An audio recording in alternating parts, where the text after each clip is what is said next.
منعقد ہونے والے دستار بندی کے اس اجلاس عام میں مجھ کو اور آپ کو شرکت اور حاضری کی توفیق عطا فرمائی۔ اللہ رب العزت ہم سب کے یہاں جمع ہونے کو اور کہنے اور سننے کو قبول فرمائے۔ من لم یشکر الناس لم یشکر اللہ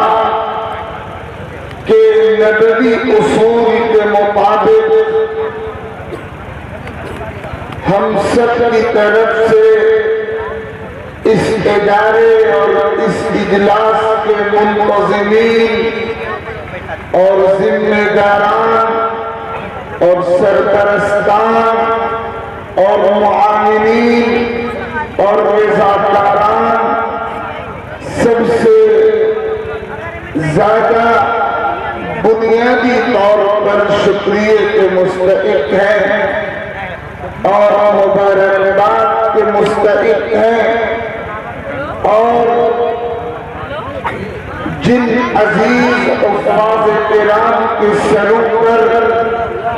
آج کی اس نورانی محفل میں دستار سجائی جائے گی، وہ بذات خود بھی ان کے والدین، ان کے اساتذہ اور ان کے سرپرستان پورے مجمع کی طرف سے مبارکباد کے مستحق ہیں۔ اللہ رب العزت ان تمام کی حضرات کو ان کی خدمات کا اپنی شان عالی کے مطابق بھرپور صلہ اجر اور بدلہ عطا فرمائے۔ میں نے قرآن مجید کی ایک مکمل آیت اور دوسری آیت کا ایک حصہ آپ کے سامنے تلاوت کرنے کی سعادت حاصل کی ہے، اور ان آیتوں کی روشنی میں بہت بنیادی اور اہم پہلو کی طرف آپ کی توجہ مجھے مبذول کرنی ہے۔ قرآن مجید کی عظمت کیا ہے، قرآن مجید کے حقوق کیا ہیں، ہماری ذمہ داریاں کیا ہیں، علم دین کا مقام و مرتبہ کیا ہے، مدارس اسلامیہ ملت کے لیے ریڑھ کی ہڈی کا مقام کیوں رکھتے ہیں، اور اس امت کے ایمان اور کردار کی حفاظت میں مدارس کا اور علماء کا اور دینی خدمت گاہوں کا اور دینی خدام کا کتنا روشن اور بنیادی کردار ہے۔ یہ وہ حقیقتیں ہیں جو ہمیشہ آپ کی نگاہوں کے سامنے تازہ رہنی چاہیے، اور کل سے لے کر آج تک اور اب سے لے کر جلسے کے اخیر تک علماء کرام کی زبانی یہ بنیادی حقیقتیں بار بار آپ کے کانوں تک پہنچی ہیں، پہنچتی رہے گی۔ اللہ رب العزت آپ سب کو اپنی ذمہ داریاں محسوس کر کے پوری توجہ کے ساتھ ان کو انجام دینے اور ادا کرنے کی خاص توفیق مرحمت فرمائے۔ مجھے اس وقت اس موضوع کے بجائے خاص طور پر ابھی یہاں حاضر ہونے کے بعد اور اسٹیج پر آنے کے بعد یہ خیال ہوا کہ موجودہ حالات کے تناظر میں اور خاص طور پر اس وقت ہمارے ملک میں اور پوری ملت کے سامنے انتخابی صورتحال کے حوالے سے جو نازک موڑ ہے ہمارے لیے، اور گویا کے دوسرے لفظوں میں ایک امتحان کی گھڑی ہے اور آزمائش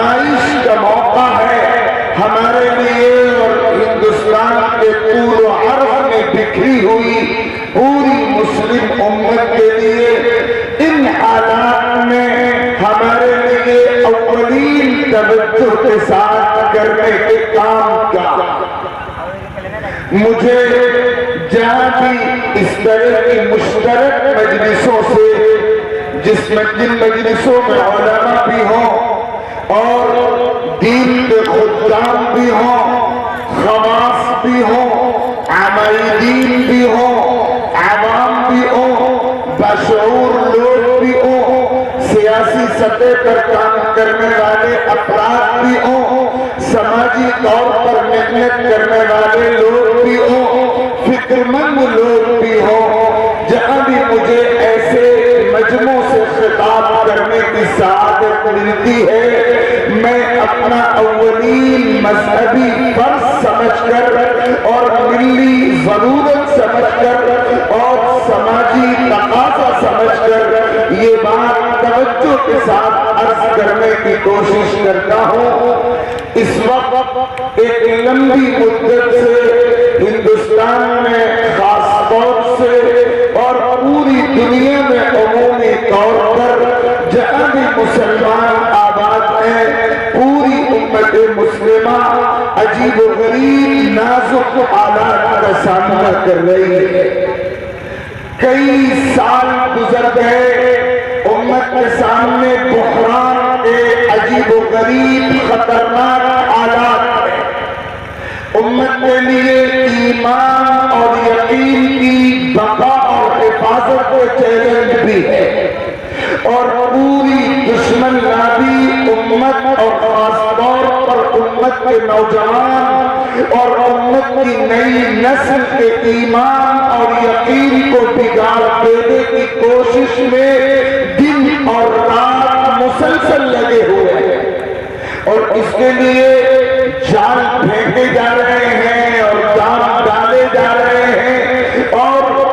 دانے اور لقمے ڈالے جا رہے ہیں، نوالے ڈالے جا رہے ہیں، اور امت کے افراد کو ایمان اور یقین کی بنیادوں سے محروم کر دیا جائے، اس کے لیے دن اور رات منظم پروپیگنڈے کے طور پر کوشش ہو رہی ہے۔ اسی طرح امت کو حلال کے بجائے حرام کے راستوں پر دوڑایا جا رہا ہے، امت کو حیا کے بجائے بے حیائی کی راہوں پر لے جایا جا رہا ہے، اور اخلاقی اعتبار سے امت کے افراد کو دیوالیہ بنا دینے کا کام پوری طاقت کے ساتھ ان تمام لابیوں کی طرف سے ہو رہا ہے جو اسلام کی تاریخ کے پہلے دن سے اسلام کی اور اسلام کے مشن کی اور سچائی کی اور کردار کی پاکیزگی کی اور ایمان کی اور یقین کی اور عقیدہ برحق کی دشمن رہی ہے، مخالف رہی ہے۔ یہ جو حالات ہمارے سامنے ہیں کہ ہمارا ایمان بھی خطرے میں ہے، ہماری نسلوں کا کردار بھی خطرے میں ہے، ہم سر سے لے کر پیر تک حرام میں ڈوبتے جا رہے ہیں، اور تعلیمی معاش پر ہم بالکل پچھڑے ہوئے ہیں، سیاسی سطح پر ہمارا کوئی وزن کوئی وجود باقی نہیں رہا ہے، اخلاقی اعتبار سے ہم بگاڑ کی آخری سطح تک پہنچ چکے ہیں، اور ہر طرف سے ہم پر تھو تھو ہو رہی ہے، اور ہمارے دشمن ہمیں جب جہاں جس طرح چاہتے ہیں اپنی سازشوں کا لقمہ اور نوالا بنا دیتے ہیں، اور ہر طرح سے ہم کو بے وقار اور بے اعتبار کر دیا گیا ہے۔ ان حالات کا رزلٹ یہ ہے، ان حالات کا نتیجہ یہ ہے کہ امت میں تین طرح کے الگ الگ گروپ تیار ہو گئے۔ میری بات آپ کو خشک لگے اور مزیدار نہ لگے تو بھی یہ کڑوا گھونٹ بہت توجہ کے ساتھ قبول کیجئے، اس لیے کہ اس حقیقت کو سمجھے بغیر ہم کو منزل کا سرا نظر بھی نہیں آ سکتا اور پکڑ میں بھی نہیں آ سکتا۔ یہ سچائی ہے، حالات چوطرفہ بگڑے ہوئے ہیں، اور ان حالات میں امت کے افراد مسلمان الگ الگ تین گروپوں میں تقسیم ہو چکے ہیں۔ آپ جائزہ لیں اپنے علاقے کی سطح پر آپ کو یہی تصویر دکھے گی. آپ جائزہ لیں اپنے خاندان اور گاؤں کی سطح پر, اپنے تعلقات اور اپنے سرکل کی سطح پر آپ کو یہی منظر نظر آئے گا. امت کے افراد الگ الگ 3 گروپوں میں تقسیم ہیں. ایک گروپ امت کی اکثریت کا ہے, اکثر مسلمانوں کا ہے. حالات جو خطرناک ہوتے جاتے ہیں, اکثر مسلمانوں کی صورت یہ بنتی ہے کہ وہ بالکل مایوسی کے شکار ہو جاتے ہیں. پچھلے کئی سالوں سے دیکھنے والی نگاہیں دیکھ رہی ہیں اور سمجھنے والے دماغ سمجھ رہے ہیں کہ امت کے اکثر افراد حالات کی خطرناکیوں کو دیکھ کر اپنے مستقبل کے حوالے سے بالکل مایوس اور نا امید ہو چکے ہیں, اور ایسا لگتا ہے کہ ان کی ہمتیں بالکل جواب دے چکی اور ان کے حوصلے دم توڑ چکے اور ان کے عزائم بالکل کمزور پڑ چکے, اور ایسا لگتا ہے کہ ان میں کوئی جان نہیں رہی, کوئی دم نہیں رہا, کوئی سکت نہیں رہی. جوش ختم ہوا, جذبہ ختم ہوا, ولولے ختم ہوئے, وہ بالکل مایوس نا امید تاریخی میں بیٹھے ہوئے. امت کے اکثر افراد کی تصویر یہ ہے. اور دوسری طرف ایک بہت بڑا طبقہ, بہت بڑا گروپ مسلمانوں میں ان افراد کا ہے کہ جب حالات کی خطرناکیاں بڑھتی چلی جاتی ہیں تو یہ طبقہ اللہ کی طرف رجوع ہونے کے بجائے اپنے کردار کا دیانتداری کے ساتھ جائزہ لینے کے بجائے اپنی خامیوں پر نگاہ ڈال کر ان کی اصلاح کی فکر کرنے کے بجائے اپنی کوتاہیاں دیکھ کر ان کو دور کرنے کا فیصلہ کرنے کے بجائے دنیا کے دوسرے جھوٹے اور کھوٹے سہاروں کی تلاش میں نکل کھڑا ہوتا ہے. ایک بہت بڑا طبقہ اس صورتحال میں مسلمانوں میں ان افراد کا کھڑا ہو گیا ہے جو ان حالات میں اللہ تعالیٰ کی طرف رجوع ہونے کے بجائے اور اللہ کا سہارا پکڑنے کے بجائے دنیا کے ان جھوٹے سیاسی اور سماجی سہاروں کی تلاش میں نکل کھڑا ہوا ہے جن کی حقیقت قرآن کی زبان میں مکڑی کے جالوں سے بھی زیادہ کمزور ہے. تیسرا طبقہ, تیسرا گروپ امت میں مٹھی بھر بہت محدود افراد پر مشتمل ان لوگوں کا ہے جو حالات کی خطرناکیوں میں مایوس نہیں ہوتا, نا امید نہیں ہوتا, اللہ تعالیٰ کے بجائے دنیا کے دوسرے سہاروں کے پیچھے بھاگ بھاگ کر در کی ٹھوکریں کھانا گوارا نہیں کرتا, بلکہ حالات جو بگڑتے جاتے ہیں اور جینا جس طرح عجیب ہوتا جاتا ہے اور زندگی جتنی مشکل ہوتی جاتی ہے یہ مخلص افراد اسی قدر اللہ تعالیٰ کی طرف رجوع ہونے لگتے ہیں اور مایوس ہونے کے بجائے, نا امید ہونے کے بجائے,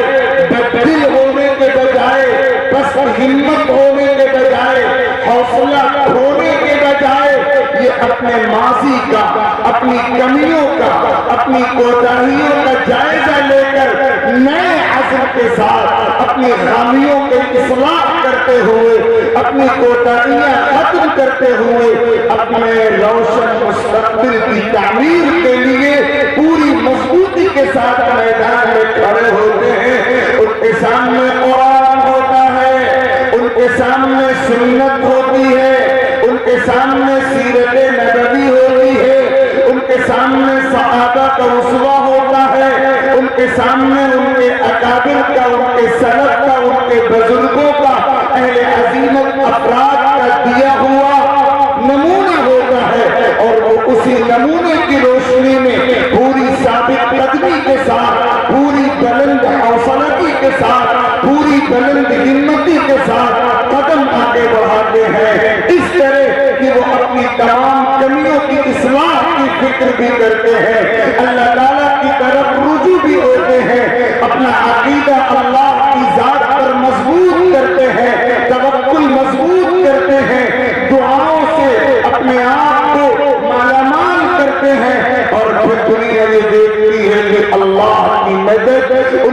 شامل آل ہوتی ہے، اور اللہ تعالیٰ ان کے لیے مشکلات کو آسانیوں میں اور دشواریوں کو سہولتوں میں اور ناکامیوں کو کامیابیوں میں اور محرومیوں کو نوازشوں میں اور شکست کو غلبے میں اور ذلت کو عزت میں تبدیل فرماتے ہیں۔ اللہ تعالیٰ کی یہ سنت رہی ہے، اللہ تعالیٰ کا یہ قانون رہا ہے کہ اس کے جو بندے مشکل حالات میں اس سے لو لگاتے ہیں اور اپنی کمیوں کی اصلاح کر کے اپنے روشن مستقبل کی تعمیر کے لیے فکر کرتے ہیں، اللہ ان کی مدد کرتا ہے، اللہ کی نصرت ان کے لیے ابھر کر رہتی ہے۔ قرآن میں اس اصول کا بیان ہوا، حدیثوں میں اس اصول کا تذکرہ ہے۔ کتنی بار آپ کے کانوں تک یہ آیت پہنچتی ہوگی، یا ایھا الذین آمنوا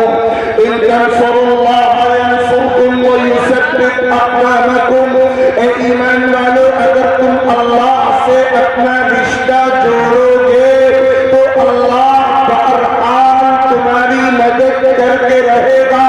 تمہارے پیر جمائے گا،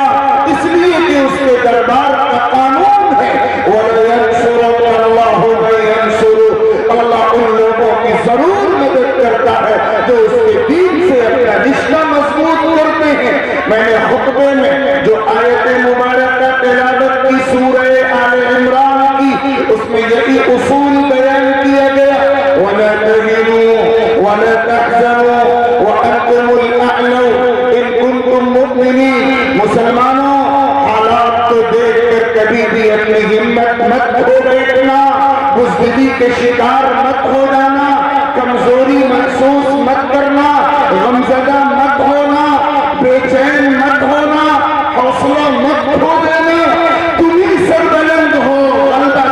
تمہارا ہی مقدر ہے، کامیابی تمہارے ہی قدم چومے گی، انجام کار منزل تمہارے ہی ہاتھ لگے گی۔ شرط یہ ہے کہ اللہ سے، اللہ کے دین سے، اللہ کے نظام سے، اللہ کے قانون سے، اللہ کی کتاب و شریعت سے تمہارا رشتہ مضبوط ہو جائے، پختہ ہو جائے، اٹوٹ ہو جائے، انمٹ ہو جائے، ایسا رشتہ جسے کمزور بھی نہ کیا جا سکے، دبایا بھی نہ جا سکے، توڑا بھی نہ جا سکے، خریدے بھی نہ جا سکے، اس کا سودا بھی نہ کیا جا سکے۔ ایمان پختہ ہو، اللہ کے نظام پر یقین مکمل ہو،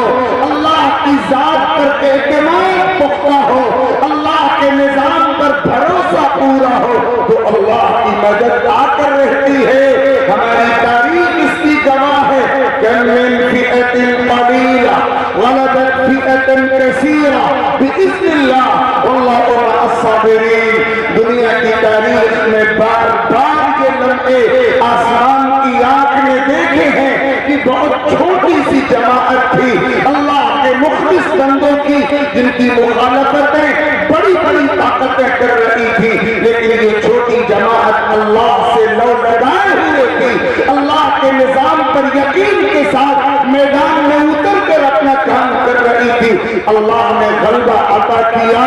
کامیابی عطا کی، نہ موافق حالات کو موافق بنایا، نہ ہموار زمین کو ہموار بنایا، نہ سازگار صورتحال کو سازگار بنایا، حالات ان کے حق میں کر دیے اور دشواریوں کے فقر سے آسانیاں پیدا ہوئی۔ اللہ انہی کی مدد کرتا ہے جو اس کے دین پر چلے۔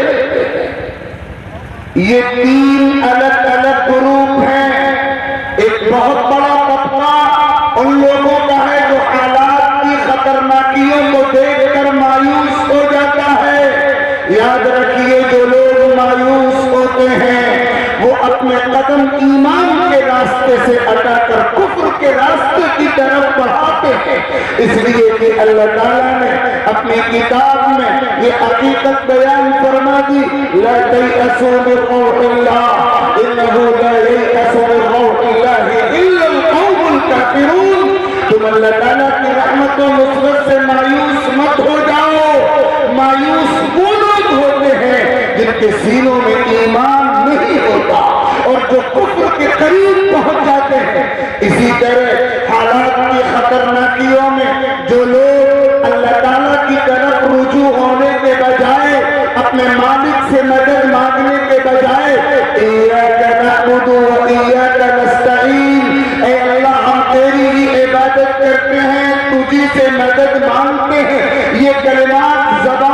کہنے کے ساتھ ساتھ اگر دل سے کہے جائے تو اللہ کی مدد اترے گی. حالات کی خطرناکیوں میں جو لوگ دل سے یہ کلمات نہیں کہتے اور اللہ تعالیٰ کی طرف رجوع نہیں ہوتے، ان کا ہر قدم ایمان سے انہیں دور کرتا ہے اور کفر سے انہیں قریب کرتا ہے. اسلام کی تعلیم یہی ہے، قرآن کا سبق یہی ہے، سنت کا پیغام یہی ہے، سیرت کا نمونہ یہی ہے، صحابہ کی تاریخ کا سبق یہی ہے کہ اللہ کے بندے مشکل حالات میں گھبرائے بنا اور مایوس ہوئے بغیر حالات کا مقابلہ کرنے کے لیے مردانہ وار میدان میں آئے. وہ یہ نہ دیکھے کہ ان کی تعداد کم ہے، وہ یہ نہ دیکھے کہ ان کے دشمن بہت ہیں، وہ یہ نہ دیکھے کہ وہ بے سر و سامان ہیں، وہ یہ نہ دیکھے کہ ان کا دشمن مسلح ہے، تیار ہے اور پورے طور پر لیس ہے، بلکہ وہ ایمان کی طاقت کو دنیا کی سب سے اونچی طاقت سمجھ کر اور اللہ کے فیصلے کو سب سے بڑھتر فیصلہ سمجھ کر اللہ تعالیٰ کی طرف رجوع ہو کر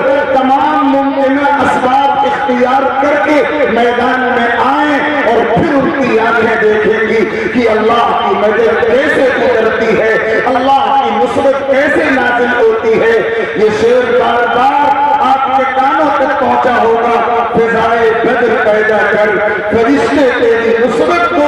اتر سکتے ہیں گردوں سے قطار اندر قطار. اب بھی ایمان پختہ ہو، یقین پختہ ہو تو جو اللہ بدر کے میدان میں 313 صحابہ کی ایسی مدد کر سکتا ہے کہ 1000 کا مسلح لشکر ناکام ہو کر واپس ہو جائے، جو اللہ خندق کے میدان میں خندق کے موقع پر ان مسلمانوں کی جو بظاہر کمزور تھے اور چاروں طرف سے دشواریوں نے ان کو گھیرے میں رکھا تھا اور ان کا مقابلہ 10,000 کی مسلح اور مضبوط فوج سے تھا، جو اللہ ان کی مدد کر سکتا ہے. کہ اگر ہم وہی اوصاف اپنے اندر پیدا کریں گے، اسی طرح کا ایمان، اسی طرح کا توکل، اسی طرح کا صبر، اسی طرح کی ثابت قدمی، اسی طرح کا اتحاد، اسی طرح کا جذبہ، اسی طرح کی فکر اگر ہم پیدا کریں گے تو کیا وہ اللہ ہماری مدد نہیں کرے گا؟ اللہ زندہ ہے، قیوم ہے، جاویدہ ہے، ازل سے ہے، ابد تک رہے گا. اس کا نظام زندہ، اس کی قدرت زندہ، اس کا حکم زندہ ہے. اگر شرائط پوری ہوں گی تو اللہ کی مدد آج بھی اترے گی. یہ یقین ان حالات میں پیدا کرنے